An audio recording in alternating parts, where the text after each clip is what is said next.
Olá pessoal, seja bem-vindo a mais uma aula. Nessa aula, que será a última, vamos falar sobre o Teorema de Norton.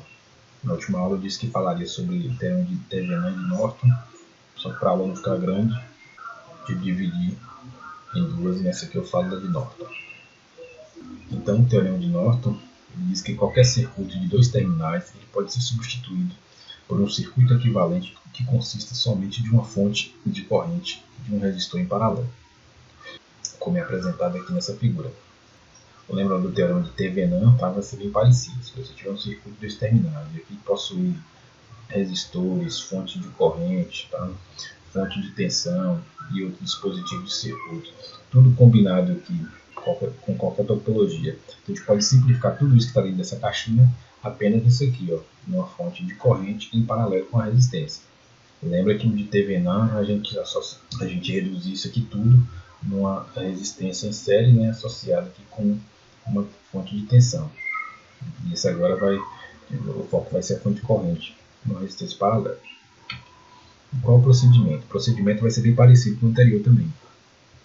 Então a gente vai remover a parte do circuito na qual se deseja obter o equivalente de Norton, tá? Então no caso do exemplo, tá, seria essa parte que está em azul, a gente vai destacar, vamos remover aqui essa carga, tá? A gente vai retirar ela e deixar apenas essa parte que está em azul. Vamos marcar os terminais de onde retiramos. Então, isso aqui pode parecer bobo, mas é importante. A gente vai marcar aqui os pontos, os terminais A e o terminal B. E daí a gente vai calcular a resistência de Norton. Para calcular a resistência de Norton, a gente vai zerar todas as fontes, tá? E calcular a resistência entre os pontos A e B. Lembrando que para zerar as fontes, a gente substitui as fontes de tensão por um curto-circuito e as fontes de corrente por um circuito aberto. Então, não sei se você reparou aí que até chegar aqui, ó, é idêntico, tá, ao procedimento do Teorema de Thevenin. Inclusive, a própria resistência de Norton vai ser igual à resistência de Thevenin. O procedimento é o mesmo. E aqui daqui para baixo aqui a coisa muda, tá? Então aqui a gente vai repor, no caso, as fontes, tá? Porque a gente só tem uma fonte. Então no caso aqui a gente vai repor as fontes, nesse caso é apenas uma única fonte. E aí a gente vai fazer um curto-circuito de A para B, certo? E vamos calcular a corrente em cima desse curto-circuito. Essa aqui vai ser a corrente de Norton, que vai ser o valor que a gente vai colocar nessa fonte de corrente aqui, ó. Então vamos responder esse problema, tá? Como exemplo, para vocês entenderem como é que vai funcionar o procedimento. Então temos aqui o nosso problema a ser resolvido. Essa parte aqui toda que está destacada em azul é a região que a gente vai transformar no equivalente de Norton. Então vamos redesenhar retirando aqui a carga. Então tá aqui, refizemos o desenho. Aqui a gente tirou a carga e marcamos aqui os pontos A e B. Então, segundo o procedimento, o próximo passo é zerar todas as fontes. Para zerar todas as fontes, a gente vai trocar as fontes de tensão por um curto-circuito e as fontes de corrente por um aberto. Como aqui só tem uma fonte e a fonte de tensão, vamos trocar ela por um curto-circuito. Então tá aqui, refizemos o desenho. E agora basta calcular a resistência vista aí entre os terminais A e B. Então, essa resistência aqui, a resistência vista entre A e B vai ser a resistência de Norton. Então, se a gente observar aqui, de A para B, e o resistor de 3 ohms e o resistor de 6 ohms estão associados em paralelo, que vai resultar numa resistência equivalente de 2 ohms. Então, essa é a resistência de Norton. No próximo passo, a gente deve devolver as fontes ao circuito, a gente acabou de devolver. E agora a gente tem que fazer o seguinte, a gente tem que fazer um curto-circuito entre A e B, certo? E a corrente de Norton vai ser a corrente que passa por esse curto-circuito aqui, ó. Então quando a gente faz esse curto-circuito, a gente percebe aqui que esse curto-circuito acaba desprezando essa resistência, tá? A corrente que sai aqui da fonte, ela não passa por essa resistência, ela segue direto justamente para o nosso curto, que vai ser onde vai ser a nossa corrente de Norton. Então o circuito ficou bem fácil agora de calcular. Basta a gente calcular a corrente da fonte, que vai ser a própria corrente de Norton. Então a corrente de Norton a corrente entre A e B também, se preferir, vai ser 9 volts dividido pela resistência de 3 ohms, que vai resultar numa corrente de 3 amperes. Então essa aqui é a corrente de Norton. E agora basta redesenhar. Vamos juntar aqui essa corrente de Norton, a resistência de Norton e a resistência de carga original do circuito que está aqui em cima. Então está aqui no nosso desenho. Então a corrente de Norton ela tem a intensidade de 3 amperes, como calculado antes. A resistência de Norton ela tem um valor de 2 ohms, como calculado ali antes. E essa aqui é a resistência de carga, que ele não especificou o valor. E aqui está os terminais A e B tá, do circuito. Então veja que a gente transformou aquele circuito que estava aqui em cima, né, essa parte aqui em azul, num equivalente de Norton, que é uma fonte de corrente em paralelo com a resistência. E esse circuito aqui ele é mais fácil de resolver, tá? De forma mais direta, a gente resolve de forma mais direta do que isso aqui em cima. Temos aqui mais um exemplo, a gente vai resolver ele também. É bom que ele tem duas fontes, vocês vão ver como é que a gente resolve quando tem duas fontes. Nesse caso, o problema já foi dado aqui, já separou-se aqui já a carga, tá? A gente já tem os dois pontos A e B indicados, e a gente quer transformar tudo aqui entre A e B no equivalente de Norton.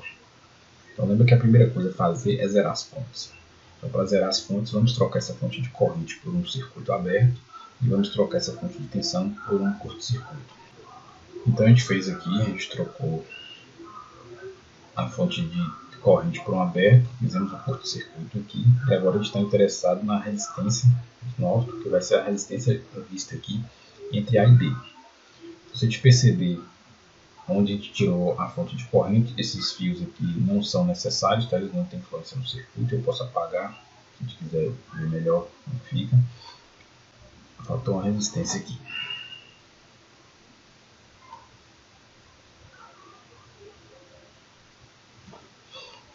E agora a gente tem essas resistências aqui. Temos 8 ohms, 4 ohms e 8 ohms lá em cima.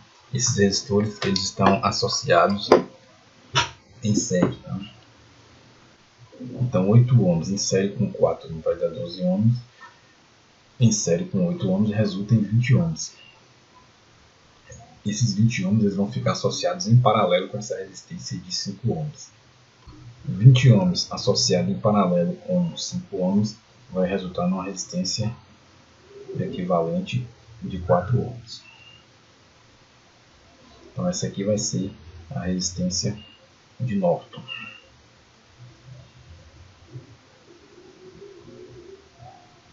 Agora devemos voltar para o circuito original, tá? Nesse circuito original a gente vai fazer um curto-circuito aqui entre A e B e vamos calcular a corrente que passa de A para B, que vai ser a corrente de Norton. Então se a gente olhar aqui, a gente vê que esse curto ele aparece em paralelo com essa resistência de 5 ohms, e com essa resistência de 5 ohms ela vai ser desprezada aqui pelas correntes do circuito. E o restante aqui continua como está. E aí a gente tem aquela coisa, a gente tem aqui uma fonte de corrente, temos aqui uma fonte de tensão e temos todo esse arranjo aí. Então a gente tem várias possibilidades agora para calcular essa corrente I. Uma delas é fazer essa transformação aqui, ó, transformar isso aqui numa fonte de corrente em paralelo com essa resistência de 4 ohms. É uma possibilidade.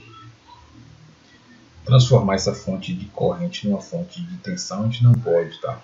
Porque a gente não tem uma resistência em paralelo aqui, direto com essa fonte de corrente. Então esse aqui a gente não pode fazer. Outra coisa que a gente pode fazer, outro caminho para resolver o circuito, seria utilizar o teorema da superposição. Considerar apenas uma fonte, tá? Encontrar a contribuição dessa fonte aqui nessa corrente N, depois zerar as outras fontes, considerar a outra aí e calcular também essa contribuição sobre N e depois sobrepor os resultados. Então essa aqui é outra possibilidade. A gente pode ainda utilizar o método das malhas aqui, certo? Se quiser usar o método das malhas, tá? Ou então o método dos nós. Também você pode achar aqui uma referência com as duas fontes, tá? E usar o método dos nós também é possível. E aí, qual que a gente vai utilizar? Eu vou utilizar aqui a conversão de fontes. Eu penso que seja mais rápido, tá? Talvez não seja. Mas você tem que escolher o seu método aí. Então eu vou redesenhar o circuito. Então vejam só, então a gente está interessado aqui na corrente entre A e B, por isso que é bom a gente sempre marcar, tá? Para a gente não perder aqui nossa referência. Vou marcar o A e o B, para não nos perder. E o valor da resistência aqui. Essa resistência é só copiar esse mesmo valor de 4 ohms e colocar aqui embaixo, tá? E agora essa fonte de corrente vai ser 12 volts dividido por 4 ohms, que vai resultar em 3 amperes. Então aqui a gente já fez a nossa conversão. E agora a gente vê o seguinte, a gente vê que essa fonte aqui ela contribui com 2 amperes, tá? Essa outra contribui com 3 amperes nesse nó. Então lembra da lei das correntes de Kirchhoff, a soma das correntes que entra é igual à corrente que sai. Nesse caso está entrando 2 e está entrando 3, então tem que sair 5 amperes. E esses 5 amperes eles chegam nesse ponto aqui, ó, ela se divide. Uma parte vem para cá e outra parte vai para lá, que é justamente o IN. Então para calcular o IN vamos aplicar aqui o divisor de corrente. Lembra aí que essas duas resistências de 8 ohms elas estão em série, então vamos considerar as duas aqui, o equivalente das duas, que são 16 ohms para esse lado, e do lado de cá a gente considera apenas 4 ohms. Então no divisor de corrente a gente vai ter que IN vai ser igual a corrente que entra no nó, que vai ser os 5 amperes, multiplicado aqui pela resistência que a gente não está interessado, nesse caso são os 4 ohms, dividido pela soma das duas resistências. Nesse caso vai ser 4 ohms mais 16 ohms. Tá? Isso é 8 mais 8. 16 ohms. Então isso aqui em cima vai resultar em 20, tá? E embaixo aqui vai resultar em 20 também, né? Significando que a corrente de Norton aqui é uma corrente de 1 ampere. Então agora a gente já tem a corrente de Norton, temos a resistência de Norton, que aparece aqui do lado, e agora basta redesenhar o circuito. Então o circuito feito, agora basta atribuir os valores. Vamos pegar aqui o valor de 1 ampere e colocar aqui, ó, que é o valor da fonte de corrente, a resistência de Norton. Deixa eu botar aqui a corrente de Norton, tá? Isso aqui vai ser a resistência de Norton, que vai ser 4 ohms, e aqui está os terminais A e B, como na figura original. Então esse circuitinho aqui com apenas esses dois componentes realiza o mesmo trabalho que esse circuito aqui de cima, com todos esses componentes aí, ó. Então não sei se vocês perceberam aí, tá?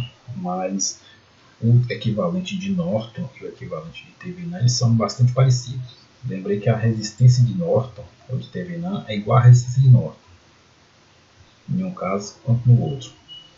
E vejam também que em um caso a gente tem um circuito escrito como uma fonte de tensão, né? A fonte de tensão real, que é a fonte de tensão em série com a resistência, e no outro a gente tem a fonte de corrente real, que é a fonte de corrente em paralelo com a resistência. Então, se vocês lembram, aí a gente consegue fazer a conversão de fontes, tá? Então, se eu fizer uma conversão se eu tiver com um circuito equivalente de Thevenin e fizer uma conversão de fonte, eu vou encontrar justamente o equivalente de Norton. Ou se eu tiver equivalente de Norton e fizer uma conversão de fonte, eu vou encontrar o equivalente de Thevenin. Vamos fazer isso no exemplo anterior para vocês verem aí. Então está aqui aquela situação anterior. Imagine que a gente queira transformar isso aqui no equivalente de Thevenin. Para transformar no equivalente de Thevenin, a gente vai redesenhar aqui, né? Botar aqui uma fonte de tensão em série com uma resistência. Aqui são os terminais A e aqui o terminal B. Lembra que a resistência de Norton é igual à resistência de Thevenin. E que outra forma de pensar também é que quando a gente faz uma conversão de fonte, basta pegar essa resistência aqui e repetir ela aqui embaixo. Ó. Então tem 4 ohms, isso aqui vai ser a resistência de Thevenin. E agora, como é que a gente faz para calcular o valor da tensão de Thevenin? Para calcular a tensão de Thevenin, a gente vai imaginar que a gente está calculando aqui a tensão entre A e B, com esse circuito aqui. Então, com esse circuito, essa corrente que sai da fonte, ela passa por essa resistência e deixa aqui uma queda de tensão sobre esse resistor, que é a mesma queda de tensão entre A e B. Então, basta multiplicar aqui a corrente vezes a resistência para a gente encontrar a tensão. Nesse caso vai ser a tensão de 4 volts. Então é isso. Então, com esses cálculos bem básicos aí, a gente conseguiu transformar o circuito.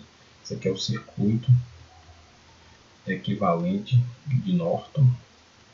E aqui embaixo a gente transformou ele no circuito equivalente de Thevenin. E a gente consegue fazer o contrário também. Vou pegar um exemplo dos exercícios anteriores que a gente resolveu para Thevenin e vamos converter em Norton. Então esse aqui foi um exemplo que a gente resolveu antes para encontrar o equivalente de Thevenin. Vamos convertê-lo agora no equivalente de Norton.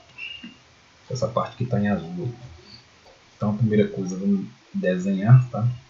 Vamos desenhar aqui a fonte de corrente, a resistência em paralelo, A e B, e vamos colocar aqui a carga, que são 6 ohms.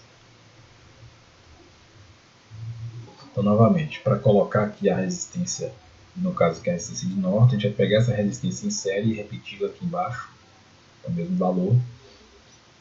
E para calcular aqui agora a intensidade da corrente, a gente vai dividir 100 volts por 4 ohms, que vai resultar em 25 amperes.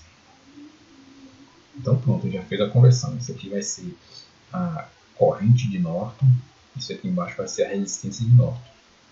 Então a gente vai converter um circuito no outro. Aí você pode pensar, será que esse circuito faz o mesmo trabalho que o de cima? Então vamos calcular essa corrente que ele pediu aqui, ó, que a gente tinha achado menos 10 amperes. Vamos calcular aqui e ver se a gente encontra isso mesmo, com esses novos valores. Então a gente tem aqui a fonte de corrente, ela injeta a corrente que chega nesse nó, essa corrente se divide, uma parte vem cá para baixo e outra parte segue para frente. Vamos pegar essa segunda parte que eu vou chamar de I', tá? Então esse I' vai ser o que? Vai ser, pela regra do divisor de corrente, eu vou pegar a fonte de corrente que são 25 amperes, multiplicar por essa resistência aqui de 4 ohms, que é a que a gente não está interessado na corrente sobre ela. São essas duas resistências e colocar no denominador. Então vai ser 4 mais 6. Então a gente vai ter aqui a intensidade de corrente vai ser 25 vezes 4, que vai resultar em 100, dividido por 10. Isso aqui vai dar corrente de 10 amperes. Mas vejam que a corrente está pegando, ela está aqui de cima para baixo, ó, nesse resistor. E a gente quer a corrente de baixo para cima. Então, se o sentido inverte, então basta a gente inverter o sinal. Então, a gente tem que I vai ser igual a menos 10 amperes. E essa resposta é exatamente a mesma resposta que a gente encontrou antes. Então é isso. Então, desse jeito aí você converte. Fazendo uma simples conversão de fonte, você converte o equivalente de Norton no Thevenin ou o contrário também. Então aqui tem alguns exemplos para serem resolvidos. Então aqui a gente vai calcular apenas essa parte sombreada, né, o equivalente de Norton. Então você vai destacar tudo isso que está do lado direito aqui de AB, tá? Você vai destacar, trabalhar apenas com essa parte que está em azul, no final você devolve isso aqui ao circuito. Esse material foi retirado do livro de Robert Bollestad e do livro de Milton Mussolini. Até a próxima.